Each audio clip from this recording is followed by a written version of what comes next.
Welcome to the Week in 60 Minutes, brought to you by SpectatorTV and recorded on Thursday, February the 4th. First up, the UK's vaccine rollout continues at pace. Over 10 million vaccinated with the first dose at the latest count. We'll bring you the latest COVID update, as well as the Spectator's inside track on just how the UK has done it. The rollout is a source of envy, especially across the Channel. On Friday, the EU panicked, decided to close the Irish border to stop vaccines being exported to the UK, and then immediately backtracked when the enormity of its stupidity dawned on it. The Spectator's political team will be breaking down the fallout. We'll also take a look at the sacking of Joanna Cherry, the SNP MP, who dared to side with Alex Salmond, and the party's embrace of transgender politics from the party's front bench. All these issues. Is the SNP finally in some kind of trouble? And the Church of England, it was in decline before the pandemic. It's now in even faster decline. That's this week's cover story on The Spectator. So all that to come in the next hour. If you subscribe to the Spectator's YouTube channel, and why wouldn't you? It's free.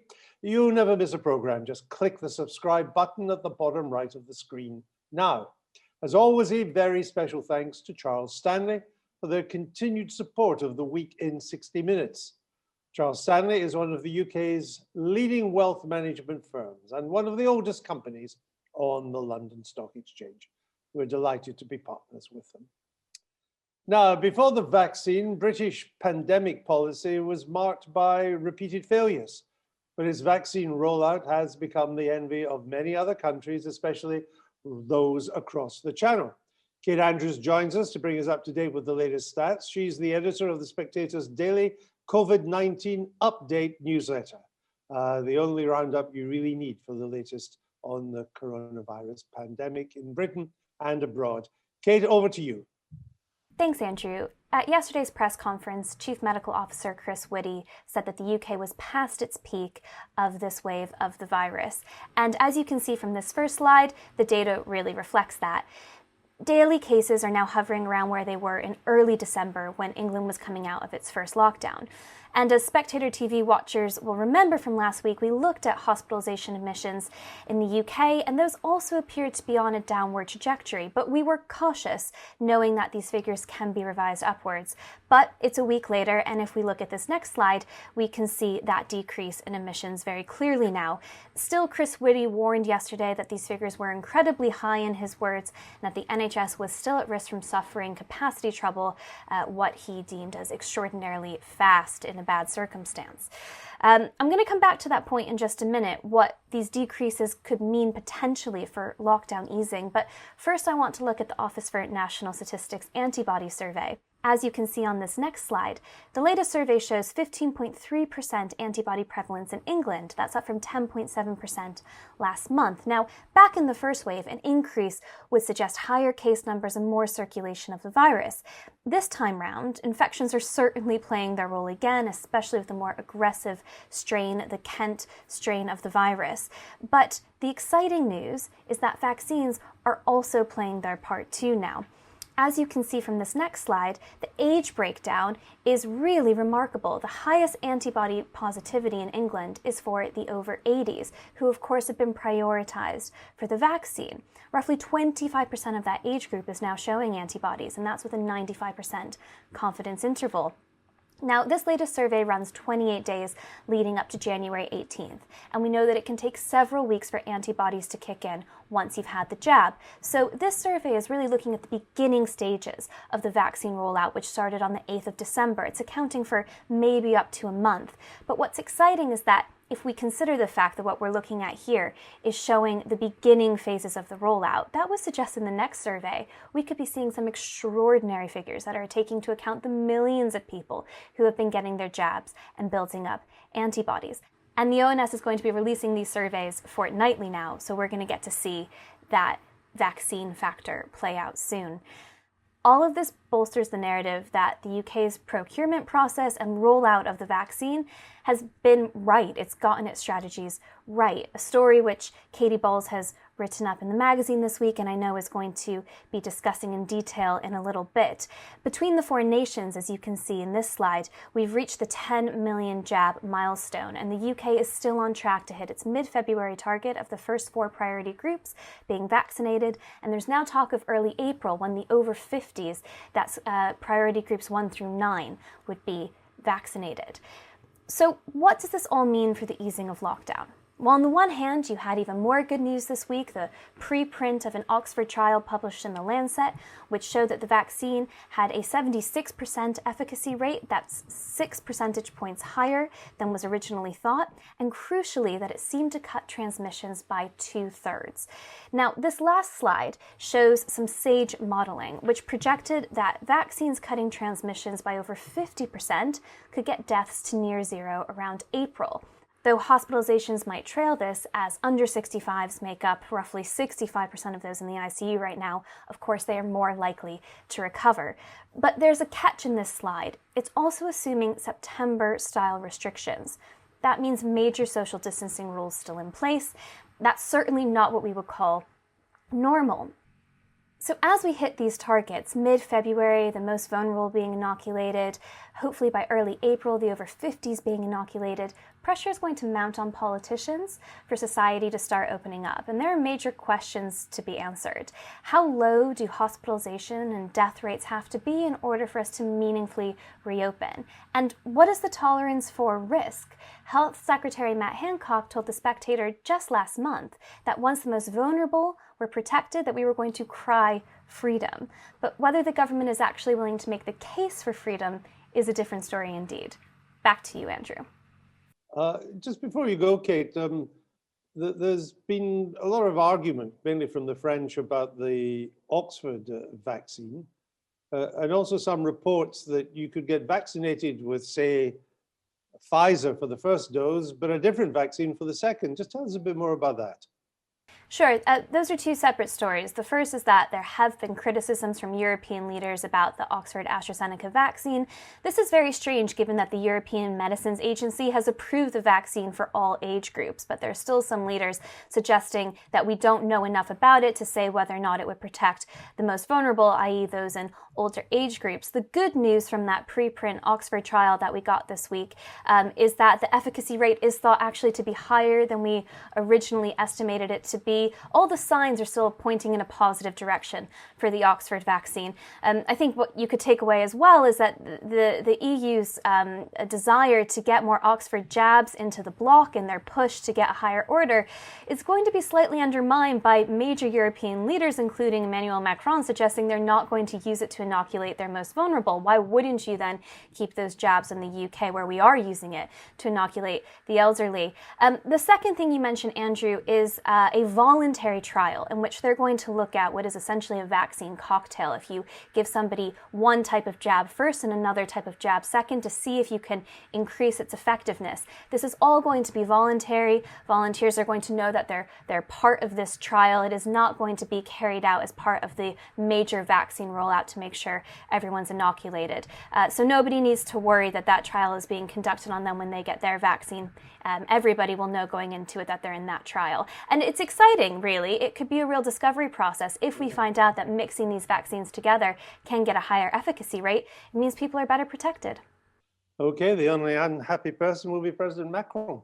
But we don't really bother too much about that. Let's talk about the politics. Europe blew a gasket last week over its failure to order enough vaccines and roll them out fast enough, blaming everybody but itself, including, of course, blaming Britain.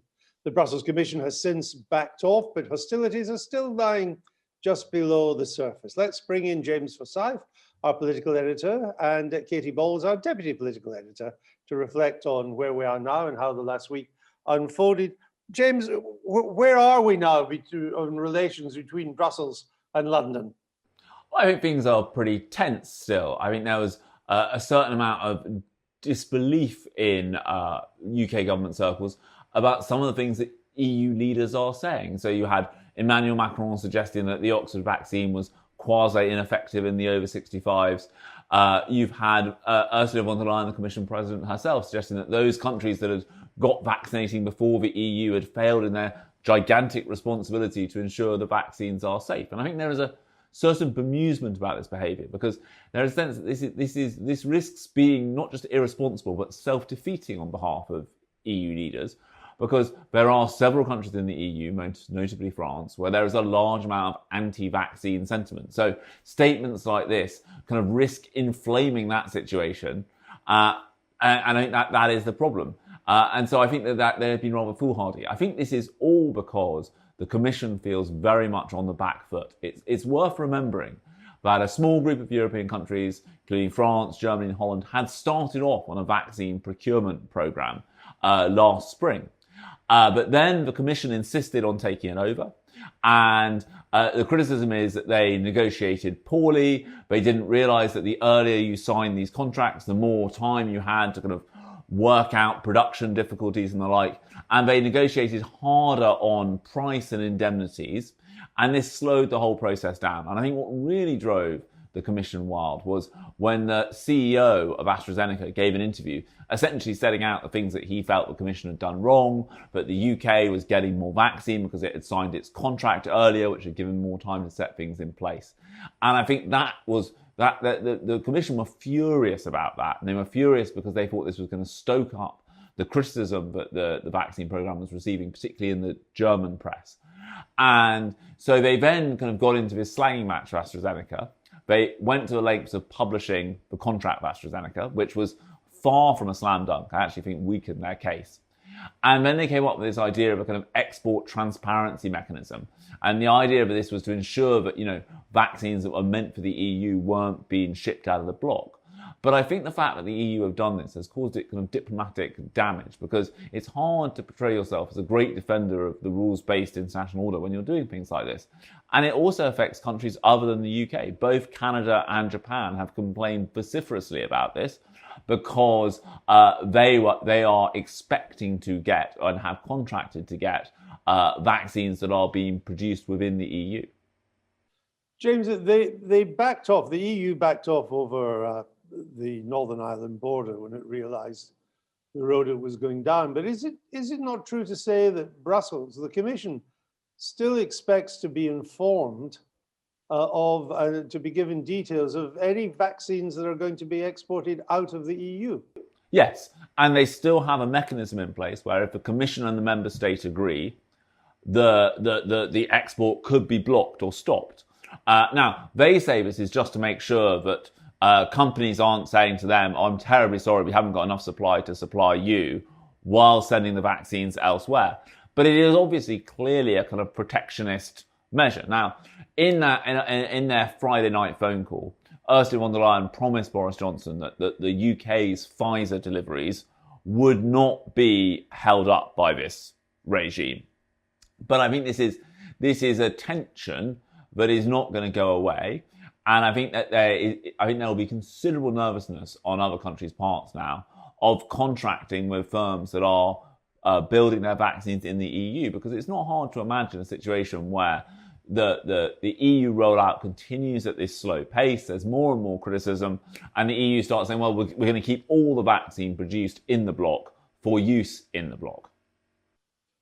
Katie, a lot of tough rhetoric coming out of Europe, but the British government's been pretty restrained. Indeed, the Conservative politicians in general have been quite restrained about this. What's going on here? Why are they so well behaved? Under orders. I think if you look at ministers, I think there's been a very conscious effort from the highest echelons of government ultimately to say let's not get involved in this tit for tat. Now, initially, I think that was for a few reasons.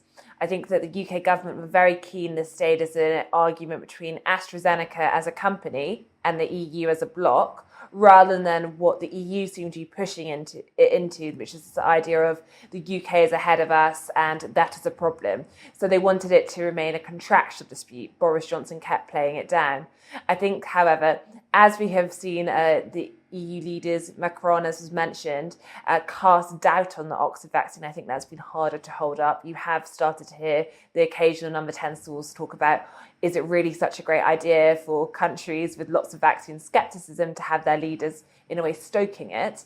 But almost that's as far as you're going to get, because even though the UK vaccination programme is going very well, the message from the whips to Tory MPs is ultimately, please don't go on the airwaves and use this to, as look, this is why Brexit's so great and this is why the EU is suffering. They really don't want a triumphalist tone.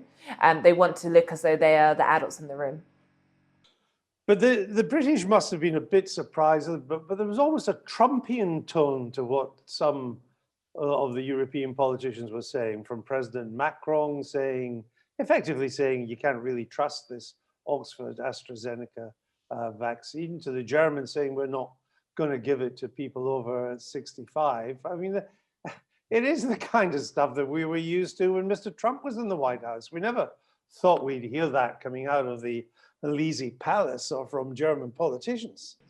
Yeah, I mean, I think they've been very surprised by it. I think that ultimately the level of seniority and also people going on the record, we mentioned Macron, but other ministers in France, and the decision ultimately in countries such as Sweden not to approve the Oxford vaccine or to advise against it for the over 60. So it has taken people by surprise in government. However, I think that they believe actually events will soon overtake, which shows that they are on the right side. So at the moment, as Kate was showing in the graphs, we're at a point where we're still waiting for the effects of some of these vaccines to come through. That is expected. But for example, I've had a minister say that they believe in a few weeks' time, Macron will be shown to be completely wrong. All these EU countries also completely wrong in this over 60s. And at that point, you don't need to have a war of words because the science will have spoken for itself. I look forward to President Macron's full apology, but I won't hold my breath. James, the politics of this on the Tory backbenches, on the one hand, they'll be very pleased that the government has finally got something very big, very right. We haven't seen that before. But on the other hand, they'll be champing at the bit, I assume, saying, well, if it's all going so well and we're going to have most of the vulnerable vaccinated before this month is out and get into the rest of the community thereafter, why can't we lift lockdown sooner? And as I understand it, James, the government's anxious to resist that. Yes, I think Boris Johnson is very keen to go slowly to ensure that this is the last lockdown. I also think that he doesn't want to once again overpromise and underdeliver. So I think what he wants to do is to surprise people on the upside in the way that they have with the pace of vaccinations, with the pace of lockdown lifting. But that's creating a tension because his MPs are saying to him, look, come on, the whole point of vaccinating people is to reopen society. So let's set a bold timetable for doing that. And then I quote in the magazine this week, one cabinet minister saying to me, look, the problem is, despite all the support schemes, at some point businesses are going to run out of money unless they can reopen at some point soon. So I think you will begin to see, as the death numbers begin to fall quite dramatically, and the issue becomes, as Kate said, what more of hospital capacity than of deaths, a concerted kind of Tory push for a quicker easing of lockdown. One thing that is making it tricky for Boris Johnson is that, Scottish primary schools will go back 2 weeks before English primary schools. And I think we've seen, as we saw with the Tory revolt over the rule of 6, where, in Scotland, children of primary school age were excluded from it. When Boris Johnson can't say, look, I'm going faster than everyone else in than the devolved administrations, he has a particular trouble with his backbenches.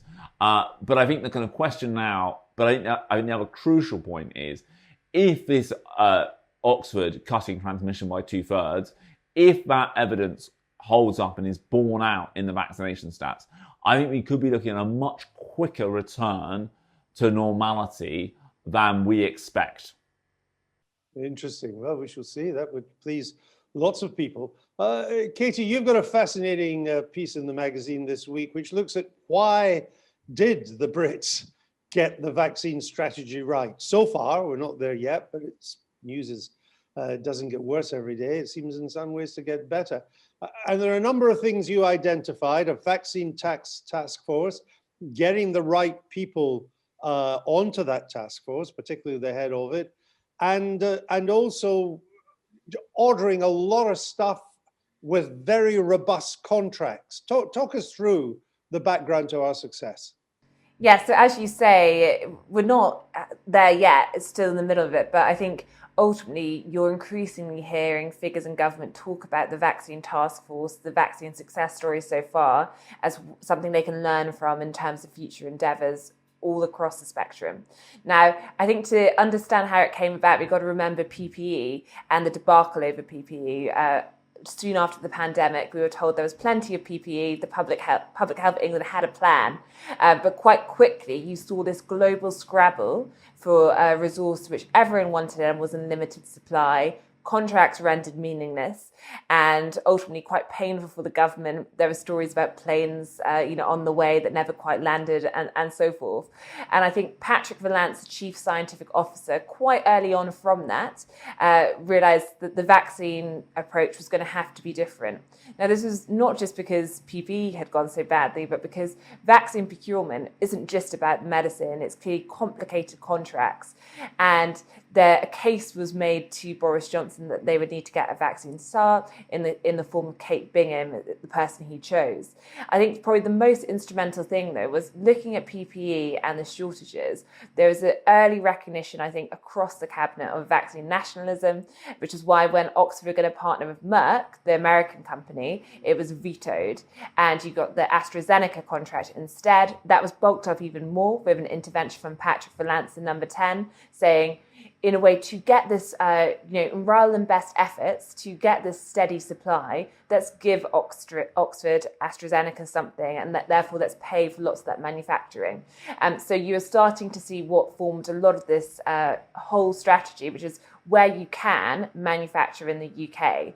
And then I think from that, ultimately, what Patrick Vallance pushed very hard to have figures from the private sector join civil servants, not just have it stay within and bring expertise. And you had Kate Bingham leading that force, but lots of players along the road and also the military, which I think every time you now call a figure involved in this, they're very keen to say the army just know how to get things done, and all coming together. But I think what it does show is even though vaccines are not seen by many in government as the most likely way out, partly because they can take a very long time, what this task force had to do was act as though they were coming, even if they hadn't been green-lit yet. So how are you going to manufacture something which isn't yet approved and might never be approved?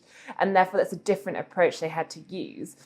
And yes, you had Matt Hancock pushing for more doses for everyone, but you also had Rishi Sunak, the Chancellor, supporting this approach, I think partly because of his background and investment. So Treasury officials, I think in documents, called it a very unorthodox model, because rather than trying to get value for money and going for the lowest rates, you're ultimately chucking resources at lots of things and hoping that one of them sticks.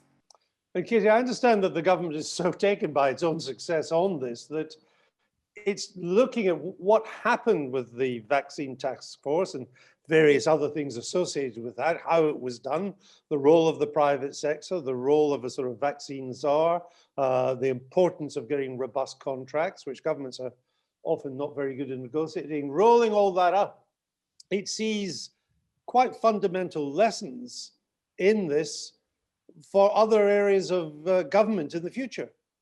Yes, so there's a Treasury report we understand, currently unpublished, where it talks about this as a potential blueprint for the strategy going forward. And I've spoken to ministers who ultimately pose the question saying, yes, we managed to be efficient for once in a pandemic, but can we not be efficient all the time? And I think that therefore we might start to see a push. And it's interesting because I think some of this is parallels if you think back to Dominic Cummings and some of the civil service reform he wanted to do, but start to see where you can bring in more private expertise. And I think that consultants have had a bad name throughout this crisis, partly because of things like the PPE scandal. But I think what the vaccine task force shows is there is a type of outside expertise that is really valuable, and perhaps it's about working out that rather than, just offshoring lots of things. And it might have been all so different if Health Secretary Matt Hancock hadn't seen the film Contagion Yes, so this is how we know we're in expert hands. Early on the crisis, Matt Hancock, who I think... Who needs consultants when you've got Netflix? Exactly. I'm yet to watch it, but that's my weekend in lockdown sorted. But yeah, having seen the film Contagion, very early on in meetings, I think far back as January, February, and vaccine was not the first and forefront thing of being focused on. And Matt Hancock was saying, look, we need to think about preparing for this. And then later on, that final part of the film is where eventually there is a vaccine, but there is a lottery because it's a limited supply. And apparently this is what motivated the health secretary to order big, to say that we need to get as many doses as possible.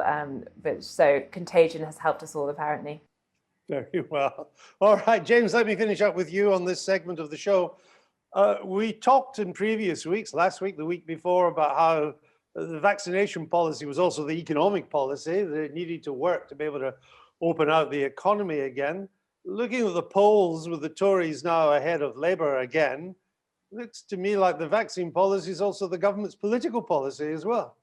Yeah, I think the vaccine is by far the most important thing in British politics right now. Just imagine where we would be if there wasn't a vaccine. The cabinet would be irrevocably split between those who felt that we had to learn to live with the virus and those who wanted more lockdowns on public health grounds. I think public morale would be on the floor. People would have passed that terrible 100,000 deaths mark with just a grim sense that there were more of these awful milestones to come.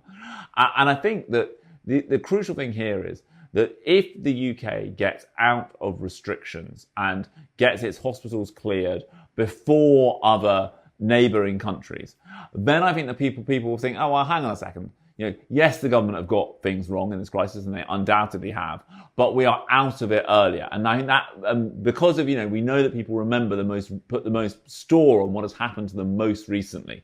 I mean, that will probably cast the government's handling of this pandemic in a more positive light.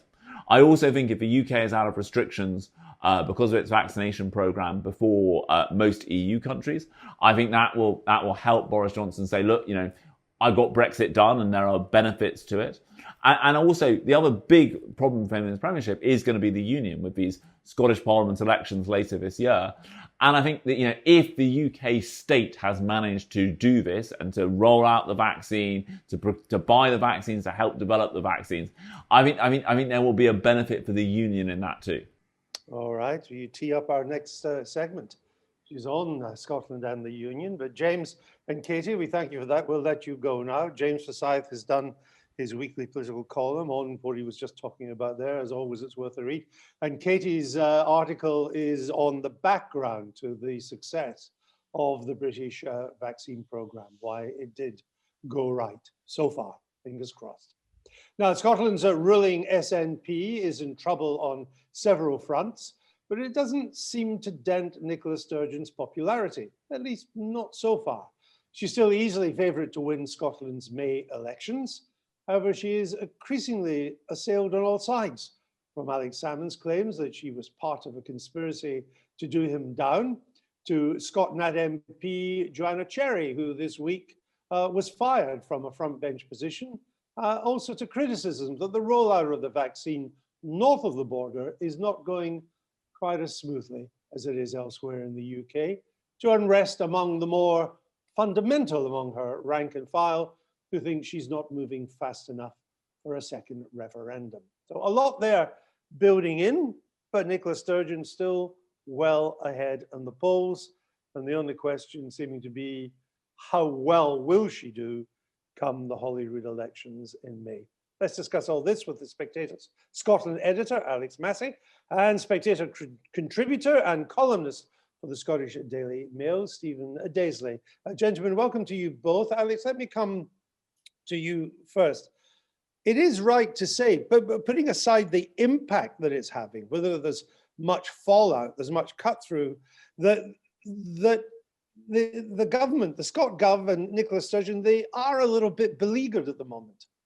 Yes, I mean, as you rightly suggest, there is a paradox at work here. On the one hand, the SNP continue to register support running at around 50% in all the opinion polls. A level of support that means the outcome of May's Holyrood elections, assuming they go ahead as planned, and the First Minister is very keen that they do, the argument there is, will the SNP win an overall majority, or will they have to make do for what they currently have, which is a very strong minority administration there, where they can often count on support from the Green Party to ensure there is a pro-independence majority in the Scottish Parliament. And yet, as you rightly say, there are any number of different arguments on multiple fronts taking place in the SNP at the moment. Some of this is a small number of people who are supporters of Alex Salmond, who feel that he's been stitched up by his successor. And the ongoing fallout from that could yet cause significant difficulties for Nicola Sturgeon. Some of it is about the sort of progressive, or as what some people term a woke agenda on gender recognition, transgender rights. And some of it is, yes, well, how are we going to actually force Boris Johnson to hold a referendum on independence that we think he might lose? Why would he do that? What's in it for him? And so all of these things contribute to a situation which is remarkably febrile in Scottish politics, even though the actual outcome of the election in May is pretty much not in doubt. You know, the SNP are going to win. The question is how big they win. But within that, there are any number of discontents and fissures opening, some of which pose short-term problems for Nicola Sturgeon and the Yes movement more generally, some of which could be quite serious in the longer term. Stephen, is there any sign, even just at the margins, that the problems crowding in on the First Minister are becoming corrosive, or is she totally impervious to it? Well, I think, as probably came across quite well in Alex's answer there, Nicola Sturgeon is doing great in the polls, and perhaps not so great in the politics behind the polls. In terms of her position, she is in a relatively strong position, given that although she doesn't have a majority at Holyrood, she can rely on the Greens. There is a great deal of support behind her within the institutional party and much within the parliamentary party. She's also strengthened by the fact that there isn't really an immediate alternative, and those who could potentially replace her are actually people who are of the suitable caliber, I would say, to be able to step into that role. Largely speaking, at least within Holyrood, are those who are sympathetic to her. That is not to say that there aren't problems. There are very much problems. Alex just went through them. I think that there is also a sense that Nicola Sturgeon has talked a very good game on many fronts. She's talked a good game on forcing the UK to allow a second independence referendum. She's talked a good game on COVID. And now we're starting to see it's the rubber hits the road moment, where you see we've transitioned from the kind of the rhetoric to the actual delivery, and whether it's on a second independence referendum or it's on the vaccine rollout, where Scotland is behind all of the other nations of the UK in rolling out the vaccine, you are seeing that the delivery is not matching up to the rhetoric, and so while her politically and institutionally her position is relatively strong just now, you can see the fissures absolutely opening up.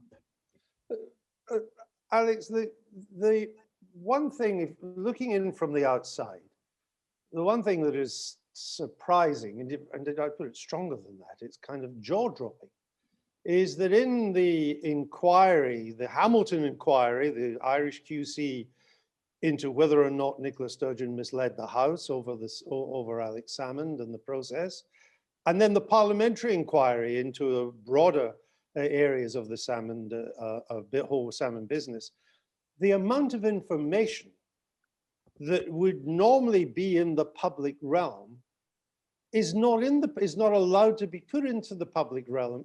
Even the submissions of important figures in the saga, which have been submitted to the Parliament, are not allowed to publish that information. Are people aware in Scotland of how much is being suppressed? I think, I mean, you may raise a number of excellent points there, Andrew. the short answer to your question is no.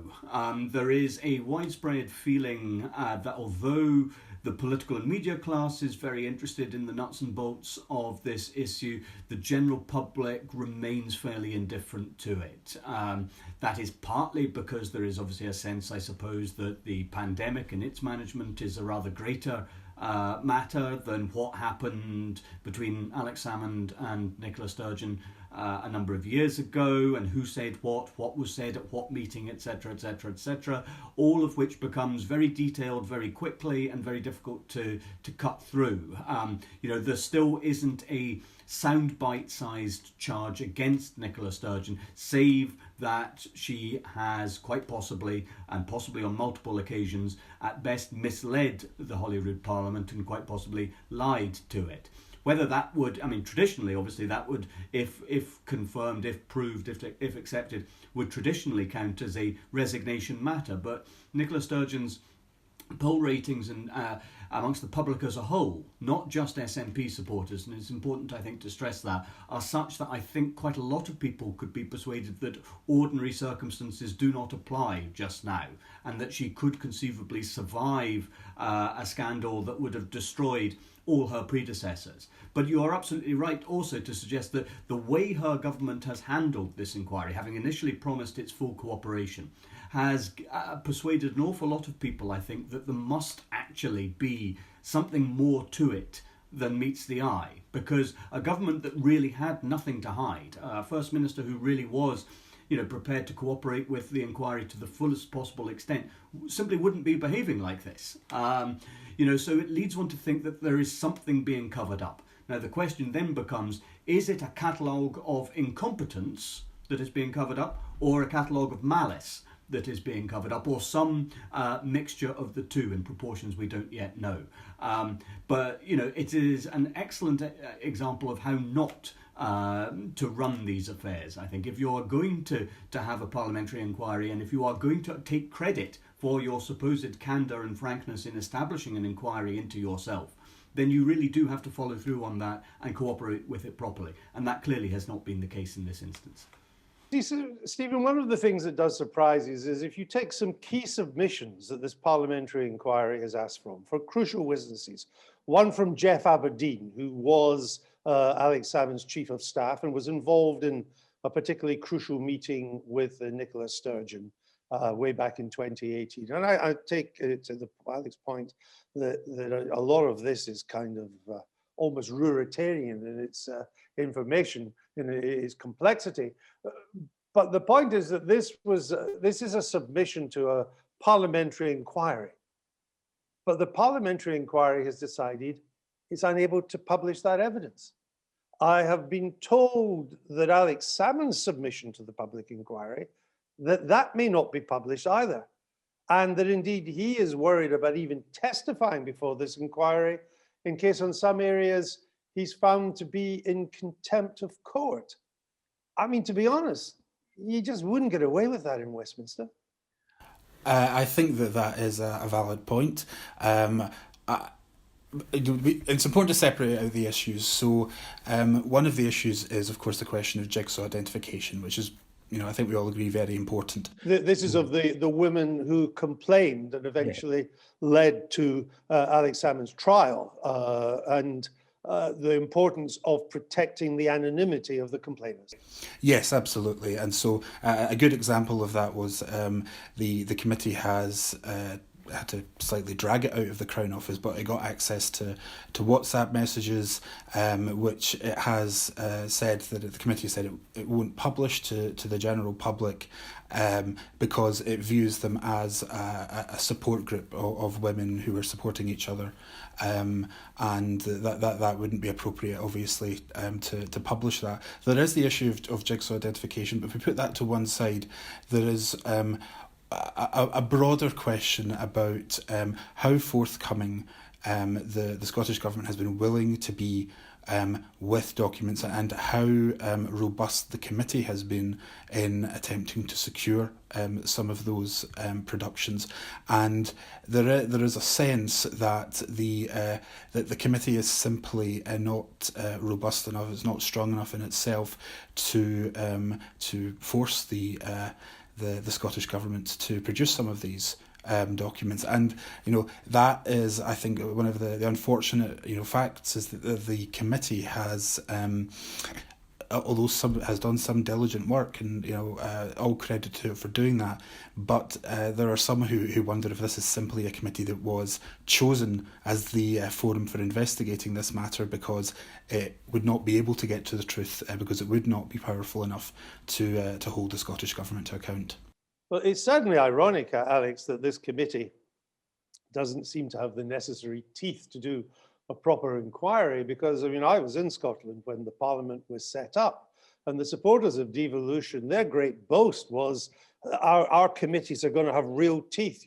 We won't have a second chamber in the Scottish Parliament. Instead, we will have committees that will scrutinise legislation before it goes before the House, will hold the politicians to account.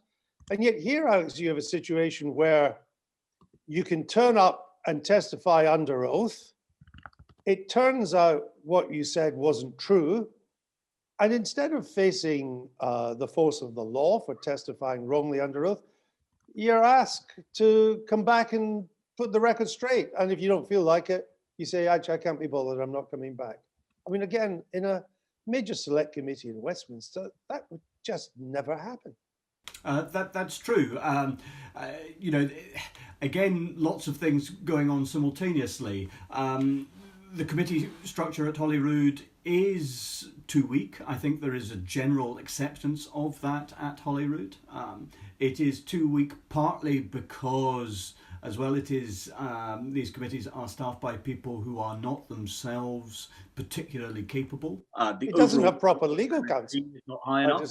It hasn't got proper legal counsel. But indeed, they're insufficiently staffed as well and resourced. It is a major institutional failing of the Scottish Parliament and of the devolution settlement, if you like, at present. There are occasions when committees do some better work. For instance, the Scottish Government's proposed hate crime bill that is proving extremely controversial as well has essentially been gutted even before it's been put to the floor of the Parliament, and in part that is because of the work of the Justice Committee that has been analysing it. But overall, yes, you have a problem in Scotland of an overmighty executive and an enfeebled legislature, and that is then perhaps also combined with, as you know well from your own experience, an enfeebled Scottish press that lacks the resources sometimes to cover Parliament properly, and a broadcast media in Scotland that is also much diminished compared to where it was a generation ago in terms of the scrutiny it is prepared to apply to whoever happens to be in power in Edinburgh. At the moment, obviously, that is the SNP, and they've been in power for 14 years, which, I think one can make a plausible argument is long enough. And you see, not whether one agrees with the SNP or not per se, simply that after 14 years in government, if you have not achieved your initial objectives, it's extremely unlikely that you are going to.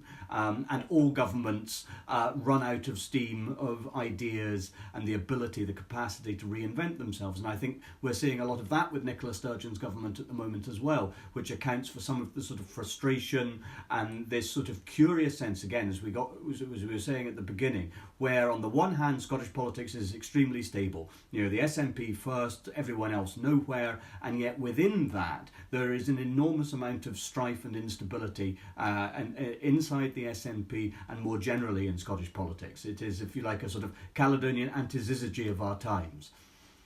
Yes, indeed. Stephen, your crucial documents that should be in the public domain being massively redacted, crucial submissions to a public inquiry not being published, the Crown Office seemingly using jigsaw identification in the broadest possible interpretation, in ways that sometimes defy logic, to close down information becoming public that they don't want to become public. If that was happening in London, I couldn't see the London press, London media putting up with this. Is the Scottish media just too supine? Well, I think that there is, first of all, Alex identified some of the important structural issues. You know, Scotland is obviously, it's a smaller country. We have, if I say even proportionally, we probably have less in the way of a media landscape. You could argue the media is less adversarial. I'm talking about broadcast media here. There is less of a there is no sort of Robert Peston or Laura Kuenssberg sort of figure who is is seen as a thorn in the side of the government of the day, whoever that is. And also, there is the point, as I say, as Alex makes, that the Scottish media just lacks a lot of the resources. It's not. I know some people think there's some conspiracy that the Scottish press doesn't want to investigate the SNP. That it is much more the fact that there is just not the same bodies on the ground that there once were. And yourself from that the Scottish press was once prided itself on its robustness and having armies of reporters it could send in. Not so much now.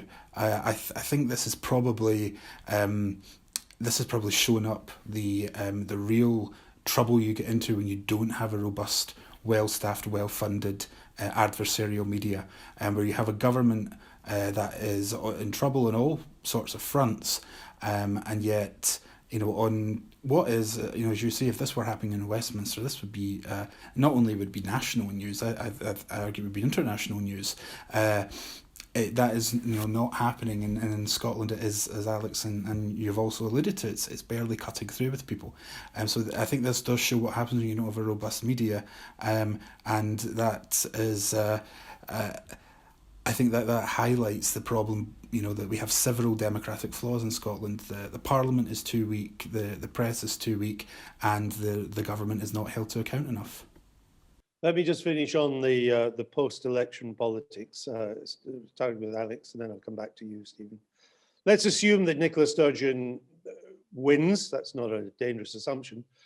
Maybe she doesn't get quite that overall majority, but she's still clearly the winner of the election and clearly the next First Minister. Does she, do you think, Alex, does she have a plan in her mind, a strategy over what to do about a second referendum? No is the simple answer to that. I mean, the argument will be that she has the moral authority to press for a second independence referendum, that Brexit is the kind of change in circumstance that justifies revisiting the national question 6, 7, 8 years after it was notionally decided in 2014. And even if you're opposed to the SNP's plans, I think one has to accept that there is a certain moral force to that argument. Against that, however, it is only 6, 7, 8 years since there was a referendum, and it is also, I think, morally plausible and morally just to argue that it is too soon to reopen that question, because referendums have to have meaning, and that means the results have to be given meaning. Otherwise, you're into the never-ending world, which is of little use to most people. And so you have a collision between plausible arguments, it seems to me. And in the absence of consensus that there should be a referendum on independence, and that consensus, remember, existed in 2012, which allowed the 2014 referendum to take place. In the absence of that consensus, it seems to me that it is very difficult to proceed with one, even if you have the legal right to do so, even if the courts confirm that you could, because it has to be a gold standard referendum, to use the SNP's own phrase. And that means replicating most of the conditions that applied in 2014. And as I say, I think that one of the chief ones of those is the consent of those who do not want independence. The unionists, if unionists agreed that there should be a referendum, there would be no problem. But, we all have to live in the Scotland that happens after it. And so therefore the referendum itself, I think, has to take place at a time when there is widespread acceptance and agreement that it is a suitable moment for it. And we are still some way off that. The just say no approach, which the Prime Minister is duty bound to follow, is clearly subject to the laws of diminishing returns. because every year that you move away from 2014 is a year closer to a time when it might be okay to revisit the question. But for the time being, it seems to me there is just enough juice remaining to be extracted from that position. And there is frankly very little, I think, that Nicola Sturgeon can do about that, and concocting plans B, C, D, E, F, G, all the way to Z if necessary, and so on, doesn't actually change that fundamental dynamic, which is that there isn't at present a way for her to force the referendum. And so we are then stuck in a kind of waiting pattern in which nationalists, rather like Mr. McCorber, are waiting for something to turn up that will bring them the referendum, and unionists, for their part, are waiting for something to turn up that will either shoot the referendum fox, or, if there is a referendum, cause the nationalists to lose it. And so we're again in this sort of febrile state in Scottish politics where everything is possible, but nothing ever changes. All right. Final brief thought on this from you, Stephen, before we move on. Well, I think that I would largely agree that there is very little Nicola Sturgeon can do. The SNP has come out with this so-called roadmap to a referendum, and the proposition in this is that they will just simply, if they win a majority in May, they'll bring forward a referendum and essentially dare the UK government to try and stop them in the courts if they feel they can. I think that's more about ginning up the national space ahead of the election. There's very little leeway here for the SNP. The Constitution is reserved, and if Boris Johnson doesn't want to give a referendum, if the UK Parliament doesn't want to give one, it doesn't have to give one. All right, gentlemen, plenty to keep you busy north of the border. Thank you for your time today, for joining us here on Spectator TV. We now turn to our final segment for this week. The pandemic has been tough for many institutions and organisations, as well as people. Big names like Debenhams to the National Trust have been forced to make deep cuts. But you might not have expected the Church of England to be among those making cuts, but it is. Spectator's cover piece this week takes a look at the proposed redundancies to be made to Anglican ministers. Is this the death knell of a Church of England, which has, of course, already been struggling for decades? The Revd Marcus Walker joins the show. He's the rector of Great St. Bartholomew's Church in the City of London, and he contributes to the magazine this week on this topic. Thank you for joining us, Reverend. The two pieces yours included make clear the pandemic has been a problem for the Church of England. Is it fair to say that it has hastened its decline? I think it's fair to say that it might hasten its decline. The question is very much what we do afterwards. And that really depends on what the parishioners choose to do when all the churches in the country are back open. And the pandemic has cost the church money, though, hasn't it? Because it's not been able to do the same kind of collections that you would normally expect. I think I read in our cover story article that the church gets about £1 billion in collections through the year. That has obviously been slashed. So there are financial troubles for the church too. Oh, absolutely. I mean, most churches all churches were closed by law in the first lockdown, and many churches have been closed now in this third lockdown. In between that, you've had an awful lot of people who just haven't been able to come into church because they're shielding or they haven't felt safe. So the people physically in church have been diminished, and the ability to pass around the plate, well, you can't pass around the plate. That also would be illegal right now. But the ability to, metaphorically, to pass around the plate has been diminished. And an awful lot of churches aren't using the advantages afforded us by digital means to be able to fundraise as well. Would it be fair or would it be unfair to say that, in particular in the case of the Church of England, the church's voice has been too weak during this pandemic? That during a time when people may be looking for some spiritual solace, for some faith, for some help through dark times, people who are looking for that have not heard enough from the Church of England. Sadly, I would say there's a truth to that. In the first lockdown, a decision was made by the bishops that not just should churches be closed as the law demanded, but also that we shouldn't do that which the law allowed us, which was for clergy to go into their parishes and to broadcast their services from inside those buildings, and for the buildings to be open for funerals for people who had, died of COVID or indeed anything else. And the bishops decided to forbid even that, which diminished the capacity of churches to respond on a pastoral level. And on a national level, I think we very much lacked a voice speaking into the horror of a pandemic and discussing the realities of death in a way that we haven't felt as a nation since the Second World War. And it seems that the cuts that are being made are going to hit the poorer dioceses most of all, where, well, first of all, one would think that with Christianity that the poor are the priority. But secondly, that that is where the help is probably most needed as well. Absolutely. It's very interesting. There was a leaked document in the Sunday Times this week in which the Church of England was mapping out the responses that it was expecting to take, anticipating a 20% fall in revenues, 20% fall in people returning to church, which I think is probably pessimistic, but that's their anticipation. And they asked whether it was now was the time to stop supporting what they call subsidised parishes. And it will come as no surprise to you to learn that subsidised parishes means poorer parishes. Yeah. And I think you're absolutely right. If there's one body of people whom the church should be for first and foremost, it's the poor. And if there's one group of parishes whom the rest of us should be supporting, it's the poorer parishes. It would seem logical and indeed almost compulsory for a Christian church to take that view. Emma Thompson, the author of the other piece, the cover piece in the Spectator this week, she's a volunteer in the church. I was interested in the picture that she painted of almost a suffocating bureaucracy. Yeah. Is that fair? I mean, because one doesn't think, there can be lots of criticisms with the Church of England. They're often made about the lines it takes, its emphasis on various things. You don't think of it as bureaucratic. Is it in your view? I mean, you definitely do think of it as bureaucratic if you're inside it. Is that right? Really? As every year goes by, more and more elements of bureaucracy get added to it, both in terms of the paperwork that they're expecting priests and parishioners to fill in if they want to be involved in anything, but also in terms of this burgeoning, exploding middle management, just at the same time as they're cutting out elements of the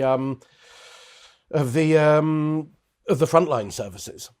So, for example, Manchester Diocese decided 2-3 months ago to advertise for 7 area deans. This is a sort of middle management area. Previously, it was a position that was held by Buggins Turn. It was the oldest priest in the area who sort of went up and told it was a sort of foreman and went up and said, my priests aren't that happy about this sermon or something. But now it's become a full-time job detached from a parish, which is because of all the bureaucracy that's got added now at that middle level. Chelmsford, that's cutting 60 priests, making 60 priests redundant by the end of this year, with another 80 on a watch list, has doubled the number of archdeacons. Again, another sort of middle tier, formerly known as the oculi episcopi, the eyes of the bishop. But what are those doubled numbers of archdeacons going to be archdeaconing with all the priests being sacked? And I see that despite the cuts and falling on the poorest diocese, that you mentioned in your article that new roles are still being created. One is for a director of justice, peace, and integrity of creation. This may be naive, but I would have thought that every minister of the cloth in the Church of England they are directors of justice, peace, and integrity. Isn't all of that integral to Christianity? Yes, you would think so. And that they should have the theological acumen to be able to work out what they can do with the big questions about justice, peace, and the integrity of creation. And if they've got particular things that they need a bit of help with for resources, there are vast numbers of charities, pressure groups, and think tanks that they could go to ask for help and advice that don't need to be funded on a diocese by diocese level in the Church of England. But I think there's often a feeling we need to be seen to be doing something about these issues. And so create a post is always the answer. Could you see, just finally to you, Reverend, could you see a better way forward when the pandemic's over? Can you see a better way forward where the church begins to get its act together? Yes. I think the real treasure of the Church of England is its laity, is its people. And both the people who actually go to church and also the vast reservoir of affection that so many people in the country still have for it, even if they only go at Christmas and Easter. C and D Christians rather than C or V. There's that vast reservoir of support, and there's a vast reservoir of experience. You've got, in the pews, great politicians like Theresa May. You've got great journalists like, the editor of Private Eye, his name's just completely escaped. You've got great bankers, financiers, people who can work, who actually know how to deal with numbers. Let's harness the people who actually go to church and who love the Church of England, and let's work out actually how to prioritise them, the people on the ground, the volunteers, the poor, who can get a heck of a lot of support from the richer parishes and the richer people who are attending neighbouring churches, rather than, and we can cut down on all the panicked bureaucracy in the middle and focus on what we really need to be doing. That's where we should be going. That's what our priority should be. Sounds very sensible, Reverend, and thank you, Marcus Walker, for being on Spectator TV and sharing these thoughts with us. Remember, the cover story this week is about the Church of England and the problems it has been facing during the pandemic. That's it for this week. Thanks to our very special sponsor, Charles Stanley.